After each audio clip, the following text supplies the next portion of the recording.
Kam min fi'atin qalilatin ghalabat fi'atan katsiratan biidznillah.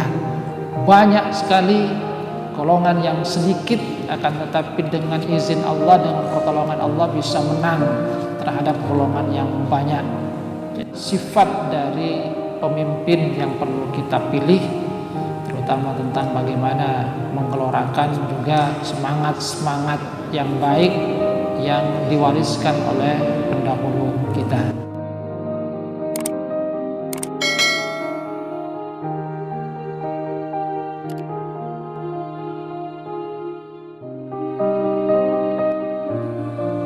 Assalamualaikum warahmatullahi wabarakatuh. Innal hamdalillah nahmaduhu wa nasta'inuhu wa nastaghfiruh wa na'udzu billahi min shururi anfusina wa min sayyiati a'malina. May yahdihillahu fala mudilla lahu wa may yudlil fala hadiya lahu. Asyhadu an la ilaha illallah wahdahu la syarika lahu wa asyhadu anna Muhammadan 'abduhu wa rasuluhu la nabiyya ba'dahu. Allahumma salli ala Muhammad wa ala ali Muhammad kama sallaita ala ali Ibrahim wa barik ala Muhammad wa ala ali Muhammad kama barakta ala ali Ibrahim fil alamin innaka Hamidum Majid. Allahumma la ilma illa ma 'allamtana fa'allimna ilman yanfa'una wanfa'na bima 'allamtana. Rabbana atina min ladunka rahmatan wa hayyi' lana min amrina rasyada.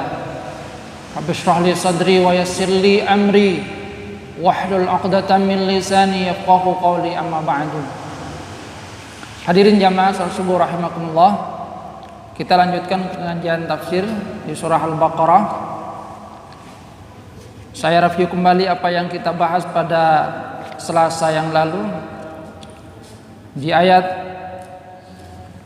242 sampai 245 yang mengisahkan tentang Bani Israel yang keluar dari rumah mereka karena takut kematian, yang kemudian oleh Allah Subhanahu wa taala dimatikan, dihidupkan kembali untuk mengetahui bahwa tidak mungkin manusia itu lari dari kematian.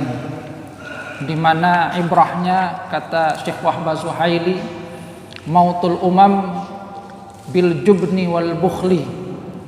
Matinya satu negeri, satu kaum itu kalau yang tumbuh subur di tengah mereka adalah perasaan takut, jiwa pengecut, dan jiwa-jiwa yang tidak mau berbagi, yang bakhil. Sementara hayatul ummah, hidupnya satu kaum, satu negeri, kalau yang tumbuh subur di tengah mereka itu adalah asy-syaja'ah, yaitu keberanian, jiwa-jiwa yang berani, jiwa kepahlawanan, dan yang kedua adalah al-jud, yaitu jiwa-jiwa yang dermawan, al-infaq, kebiasaan untuk saling berbagi. Hadirin jamaah salat subuh rahimakumullah. Kemudian di ayat-ayat berikutnya kita akan mendapatkan kisah kembali tentang Bani Israel. Firman Allah Subhanahu wa taala, a'udzubillahi minasyaitonir rajim. Alam tara ilal mala'i min bani Israila min ba'di Musa idh qalu linabiyyin lahu mub'ats lana malikan nuqatil fi sabilillah qala hal 'asaytum in kutiba 'alaikumul qitalu alla tuqatilu qalu wa ma lana alla nuqatila fi sabilillah wa qad ukhrijna min diyarina wa abna'ina falamma kutiba 'alaihimul qitalu tawallaw illa qalilan minhum Allahu alimun bizzalimin. Kisah tentang sekelompok pembesar dari Bani Israel yang datang kepada nabi mereka. Nabi mereka yang dimaksudkan di sini ada beberapa pandangan dari para ulama. Ada yang menyatakan bahwa nabi tersebut adalah Yusha bin Nun. Ada juga yang mengatakan bahwa itu adalah Samuel, ada yang menyatakan adalah Sam'un. Tapi kalau tentang Yusha bin Nun yang merupakan cucu dari Nabi Yusuf alaihissalam, itu banyak dibantah oleh para mufassir, karena di dalam ayat ini bercerita tentang Bani Israel yang memang sesudah Nabi Musa, akan tapi sangat jauh dari Nabi Musa alaihissalam pada zaman Nabi Daud alaihissalam, di mana yang kata para ulama itu sekitar 1000 tahun antara Nabi Musa dengan Nabi Daud. Jadi yang lebih banyak disepakati oleh para ulama bahwa nabi yang dimaksud itu adalah Samuel, seorang nabi yang mendapatkan wahyu dari Allah Subhanahu wa taala, di mana dalam hal ini juga ada satu cerita yang menarik, bahwa ketika Bani Israel itu istiqamah di dalam menjalankan apa yang ada di dalam kitab Taurat, maka mereka mendapatkan karunia keberkahan dari Allah Subhanahu wa taala. Akan tapi setelah itu sebagian dari mereka menyimpang dari ajaran yang seharusnya mereka ikuti di dalam Taurat, sehingga kemudian mereka kalah di dalam peperangan. Mereka kemudian terjajah, terusir dari negeri mereka, yang isyaratnya memang ketika seseorang, satu kaum tidak menjalankan apa yang ada di dalam kitab Allah, di dalam Taurat, di dalam apa yang diwahyukan oleh Allah Subhanahu wa taala, maka mereka akan kehilangan keberkahan. Di dalam ayat yang lain Allah Subhanahu wa taala telah mengisyaratkan tentang itu. Walau annahum aqamut Taurata wal Injila wa ma unzila ilaihim min rabbihim la'akalu min fawqihim wa min tahti arjulihim. Seandainya mereka itu menegakkan, menjalankan apa yang ada dalam Taurat, dalam Injil, dalam apa yang diwahyukan oleh Allah kepada mereka, dan dalam hal ini yang ada yang memberikan makna Al-Quran, la'akalu min fawqihim wa min tahti arjulihim. Pasti mereka itu akan makan dari atas mereka, dari bawah mereka. Artinya akan mendapatkan karunia dari Allah Subhanahu wa taala dari langit dan bumi. Satu karunia yang mengisyaratkan tentang keberkahan satu kaum yang menjalankan perintah Allah Subhanahu wa taala. Nah, di dalam kisah tentang Nabi Samuel ini ada kisah yang menarik tentang seorang ibu yang dia merupakan juga garis keturunan dari Nabi Yakub alaihi salam. Dia hamil dan dia berdoa kepada Allah Subhanahu wa taala. Jadi berdoa agar Allah Subhanahu wa taala mengaruniakan kepadanya seorang keturunan salih untuk melanjutkan risalah dari ayah-ayah mereka, menjaganya, di mana di situ dikatakan walam tazal al mar'atu tad'ullaha azza wa jalla ayarzuqahu ghulaman, agar diberikan keturunan laki-laki untuk meneruskan risalah dari Allah Subhanahu wa taala, dan itu dijawab oleh Allah Subhanahu wa taala, sehingga ketika lahir kemudian diberi nama Samuel, yang artinya itu adalah Sami Allah. Allah menjawab, mendengar permohonan dari wanita itu, di mana dia kemudian menjadi salah seorang nabi yang mendapatkan wahyu dari Allah Subhanahu wa taala, memberikan peringatan kepada kaumnya. Nah, di dalam ayat ini kemudian dikisahkan bahwa sekelompok besar dari Bani Israel datang kepada Nabi Samuel ini. Mereka meminta agar Allah Subhanahu wa taala mengutus kepada mereka seorang raja yang tujuannya adalah agar bisa memimpin mereka di dalam berjihad memerangi Raja Jalut yang telah perbudak mereka, mengusir mereka dari tanah kelahiran mereka. Ini isyarat juga bahwa tentang pentingnya seorang pemimpin. pentingnya seorang pemimpin, sehingga Bani Israel yang tercerai-berai, yang terusir dari kampung halamannya, merasa perlu untuk meminta kepada Allah Subhanahu wa taala lewat nabi mereka Samuel agar diutus seorang pemimpin yang bisa menyatukan mereka.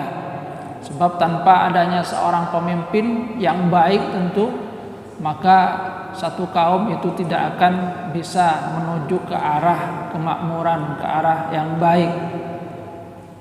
Makanya Rasulullah Shallallahu Alaihi Wasallam itu kan mengisyaratkan bahwa di dalam setiap jamaah itu hendaknya ada satu pemimpin. Untuk apa? Untuk memutuskan hal yang terbaik bagi mereka, untuk memutuskan apa yang perlu dilakukan. Ketika seorang melakukan perjalanan 3 orang atau lebih, kata Rasul, maka ambillah satu untuk memimpin. Supaya apa? Ketika ada persoalan, maka nanti pemimpin itulah tentu saja atas dasar musyawarah yang akan memberikan keputusan. Kalau tidak ada, nanti akan jalan sendiri-sendiri, tidak ada kesatuan. Makanya itulah fungsi dari jamaah, yang dimana la jamaah illa bil imamah, tidak ada jamaah kecuali di dalamnya itu harus ada pemimpin yang menyatukan visi dan misi mereka. Nah, di dalam ayat ini pembesar dari Bani Israel datang kepada nabi mereka supaya Allah Subhanahu wa taala mengutus seorang raja yang menyatukan visi mereka, menyatukan mereka di dalam rangka nuqatil fi sabilillah, untuk berjuang di jalan Allah. Maka nabi mereka itu mengatakan, qala hal asaitum in kutiba alaikumul qitalu alla tuqatilu. Berdasarkan pengalaman yang sudah diketahui tentang Bani Israel, Nabi Samuel bertanya, kira-kira nanti kalau sudah diwajibkan kepada kalian qital, jihad, perang, kalian tidak berpaling tidak? Kira-kira kalian tidak mundur? Sebab sebagaimana yang sudah kita pelajari bagaimana Bani Israel mulai masa Nabi Musa alaihissalam, mereka banyak membangkang terhadap perintah nabinya. Disuruh berjuang, malah nabinya suruh berjuang sendirian. Maka di sini ketika mereka meminta supaya mereka diutus seorang pemimpin dalam rangka berjuang mengusir Jalut, nabi mereka kembali memberikan pertanyaan, kira-kira kalau diwajibkan kalian tidak berpaling, tidak mundur? Mereka dengan yakin menyatakan, tidak mungkin kami mundur. Mereka katakan, wa ma lana alla nuqatila fi sabilillah wa qad ukhrijna min diyarina wa abnaina. Bagaimana mungkin kami akan berpaling, mundur dari perjuangan di jalan Allah, sedangkan kami ini telah terusir dari negeri kami, terusir dari keturunan-keturunan kami. Jadi mereka dengan ini meyakinkan, menyatakan bahwa akan terus maju, tidak akan mundur. Namun ternyata ketika sudah diwajibkan kepada mereka, falamma kutiba alaihimul qitalu tawallaw illa qalilan minhum, mereka itu berpaling kecuali jumlah yang sedikit. Jadi yang tadinya menyatakan kami tidak mungkin mundur,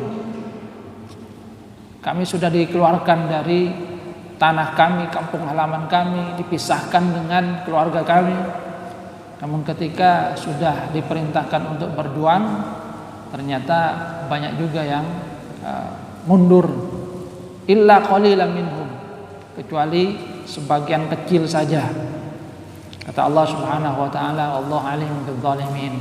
Allah itu Maha tahu terhadap orang-orang yang zalim, yang hanya bicara besar, akan tapi ketika diberikan amanah, diberikan perintah oleh Allah Subhanahu wa taala, mereka kemudian mundur, tidak mau untuk melaksanakan perintah Allah Subhanahu wa taala.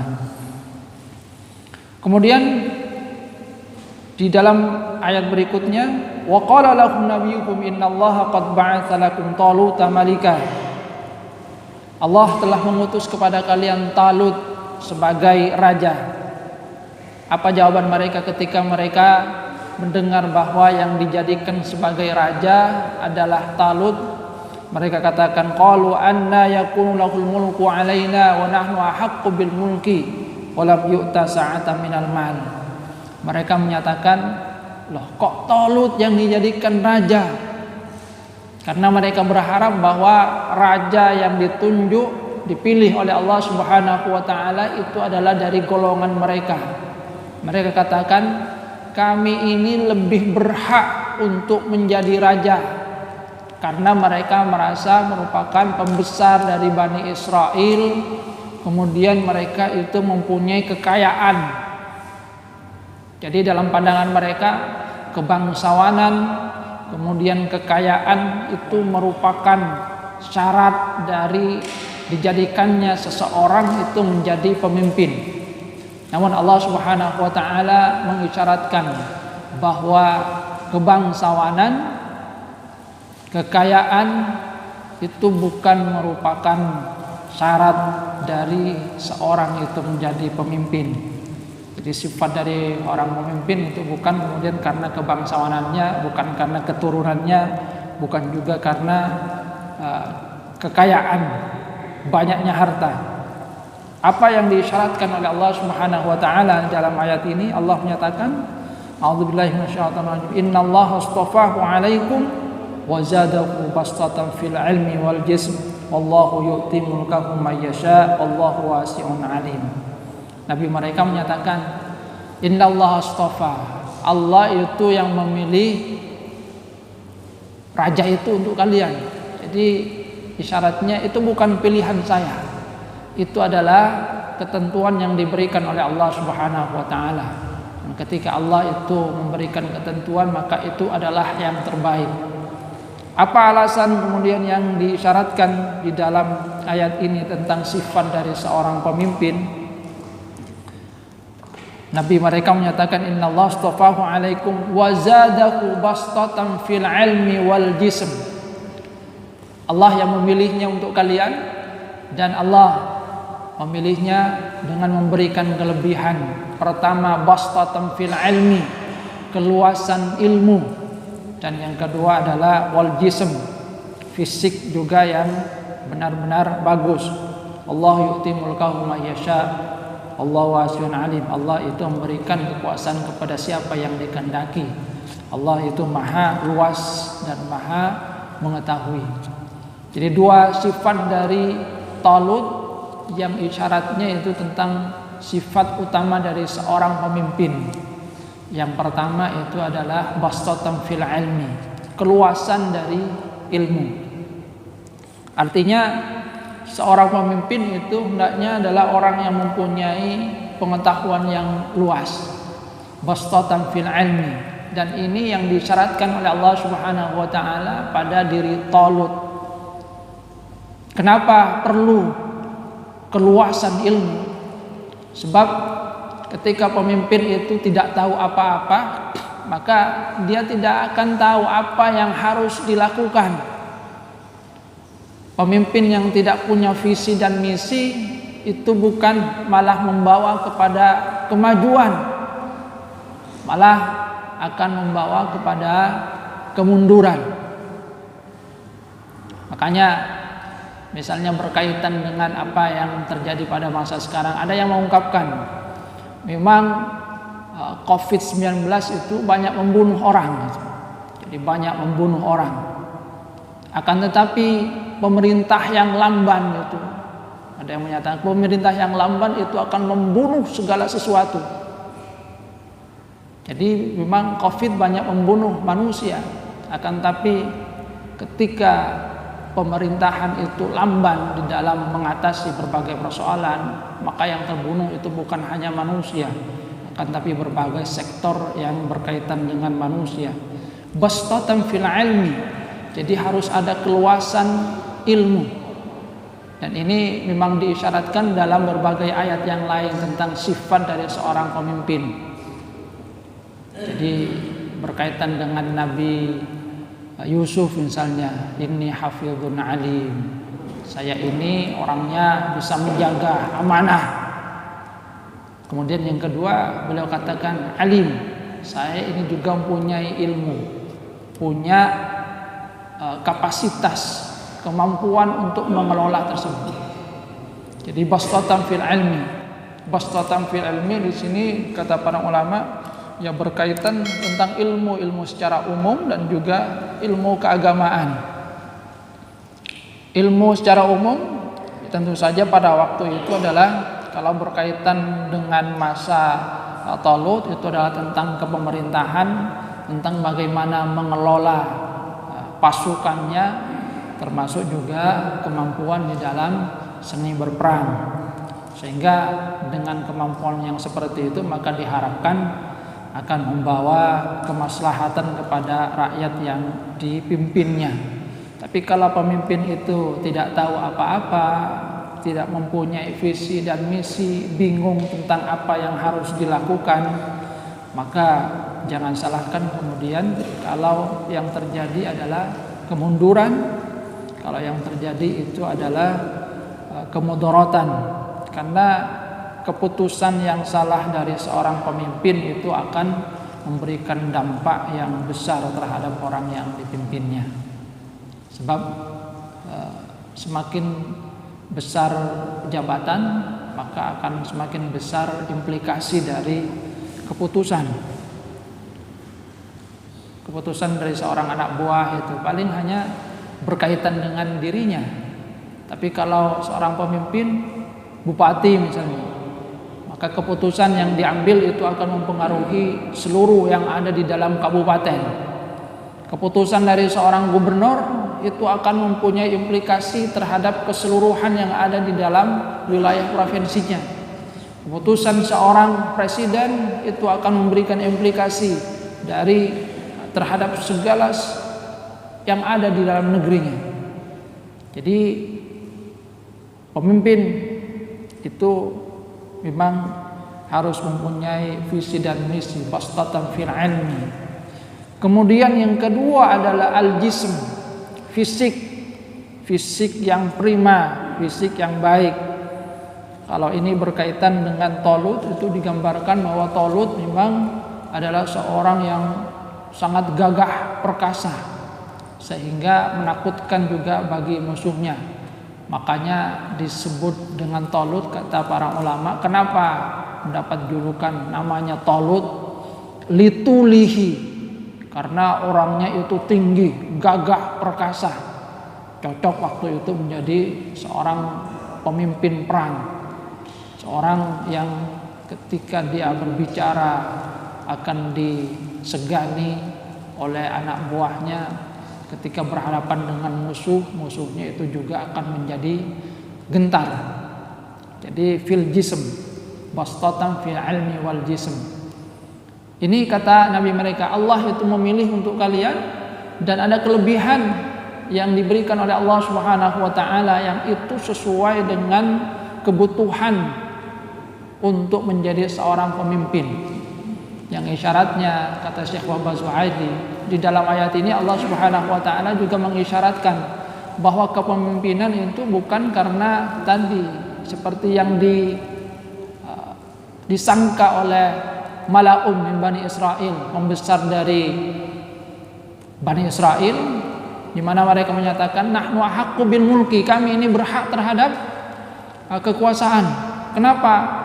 Karena kami itu adalah keturunan pembesar, dari segi keturunan yang mereka banggakan. Kemudian yang kedua, mereka menyatakan bahwa kami ini mempunyai kekayaan, punya harta. Jadi mereka mempunyai pandangan bahwa pemimpin yang dipilih itu pertama karena keturunannya, karena mereka adalah keturunan bangsawan. Kemudian yang kedua karena faktor kekayaan.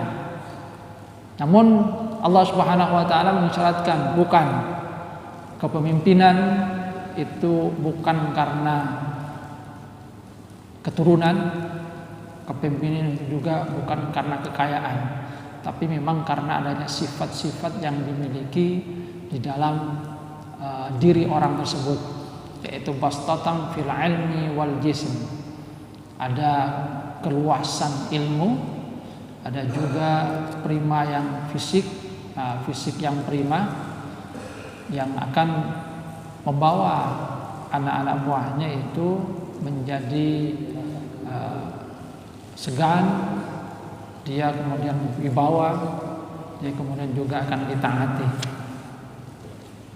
Kemudian ketika mereka mendengar itu, mereka kemudian diberikan juga satu hal yang bisa menenangkan oleh nabi mereka.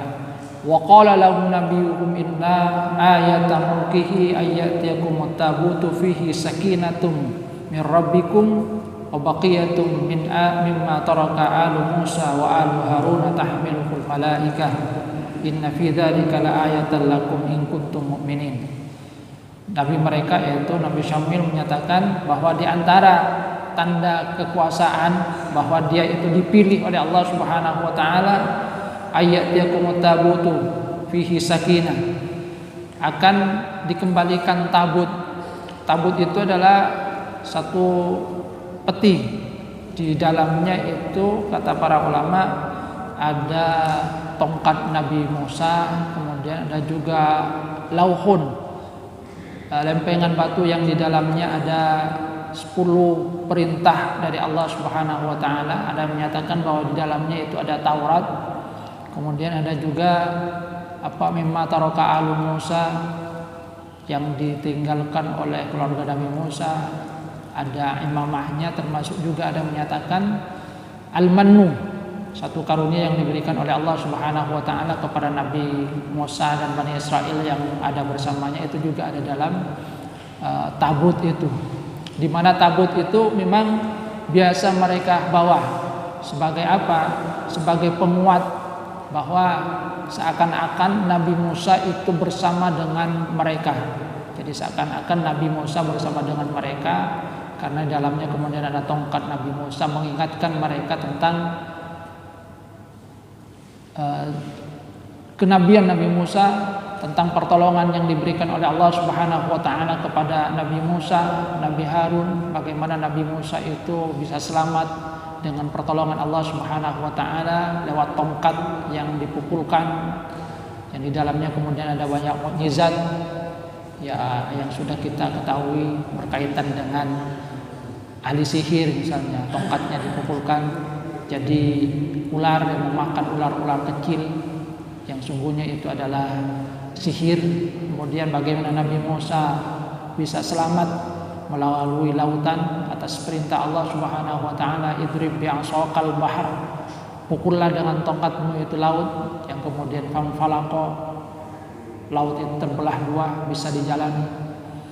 Nah itu senantiasa biasanya dibawa oleh Bani Israel dalam beberapa peperangan, di mana dalam peperangan terakhir tabut ini berhasil dirampas oleh musuh mereka dan mereka mengalami kekalahan. Yang setelah itu mereka kurang percaya diri.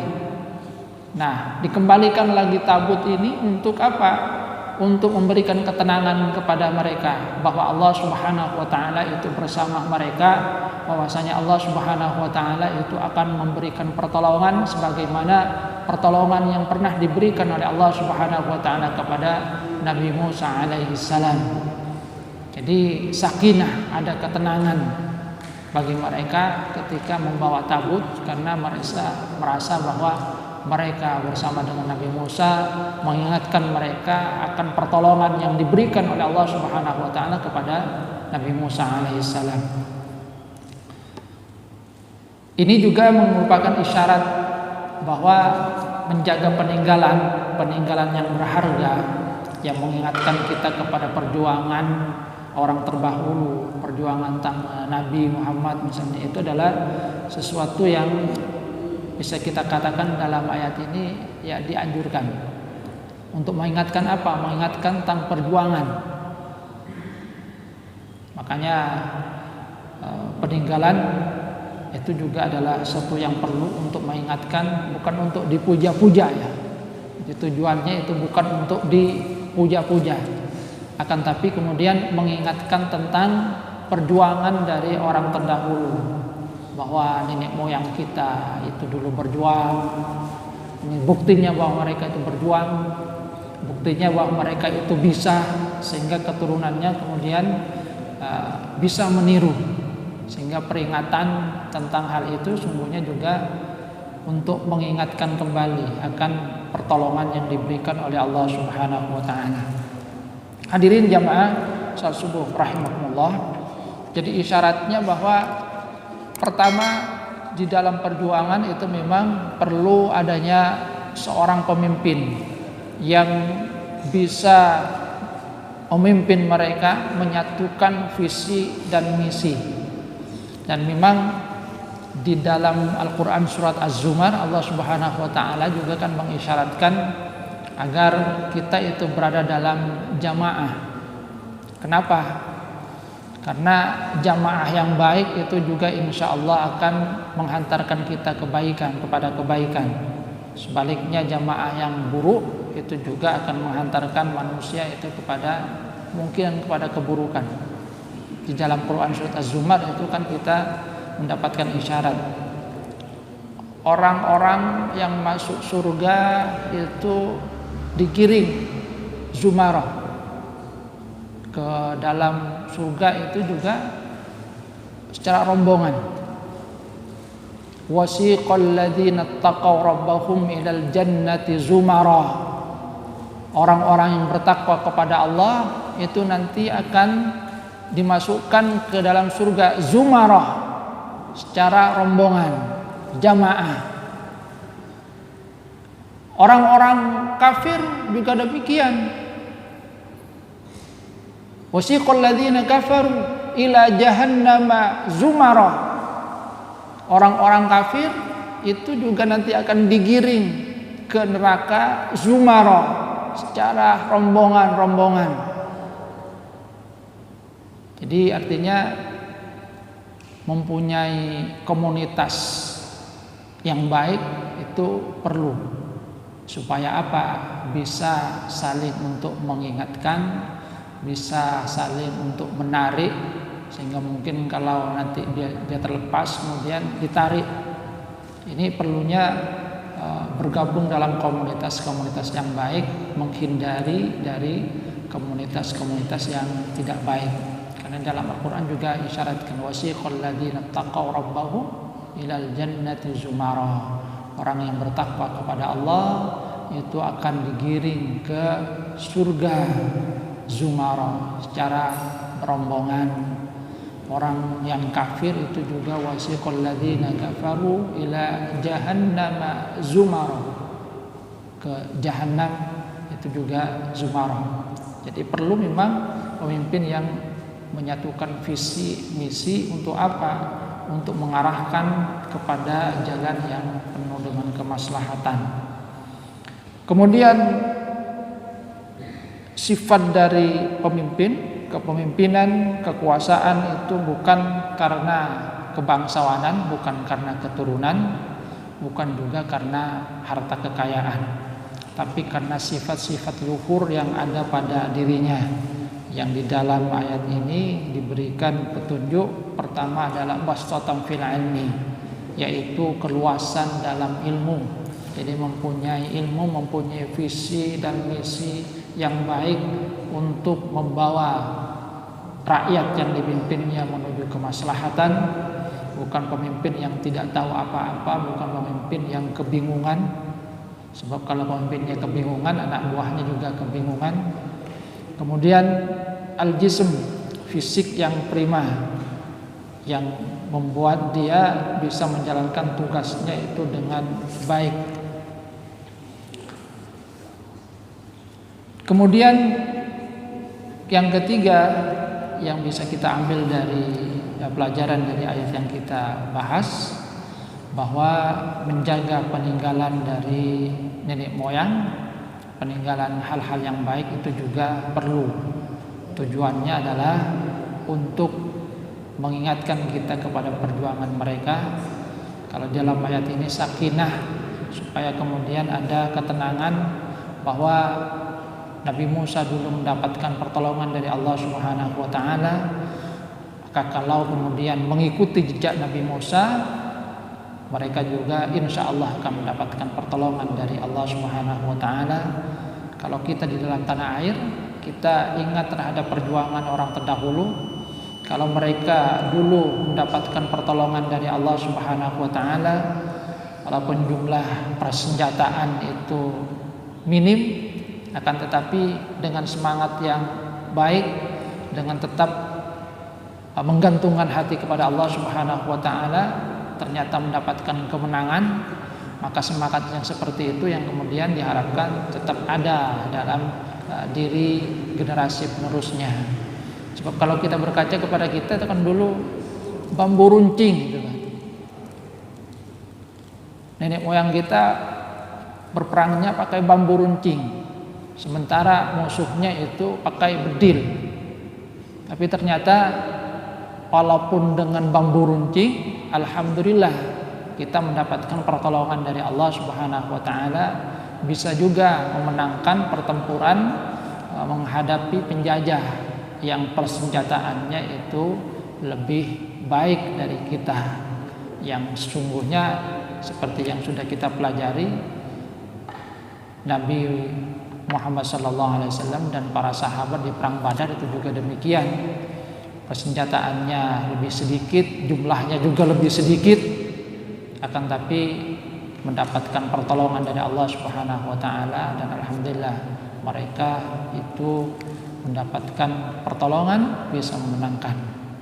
Hadirin jamaah salat subuh rahimakumullah, di ayat berikutnya insyaallah kita akan bahas tentang bahwa dalam perjuangan itu juga ada ujian, termasuk juga nanti bagaimana hal yang bisa membuat mereka menang, yaitu keyakinan atas pertolongan Allah Subhanahu wa Ta'ala, bahwa kambing fiatin qalilatin ghalabat fiatan katsiratan biidznillah. Banyak sekali golongan yang sedikit, akan tetapi dengan izin Allah, dengan pertolongan Allah bisa menang terhadap golongan yang banyak. Jadi kalau Allah bisa memberikan pertolongan, maka tidak ada yang kemudian tidak bisa. Mungkin ini saja yang bisa kita bahas pada kesempatan kali ini. Mudah-mudahan ada manfaatnya.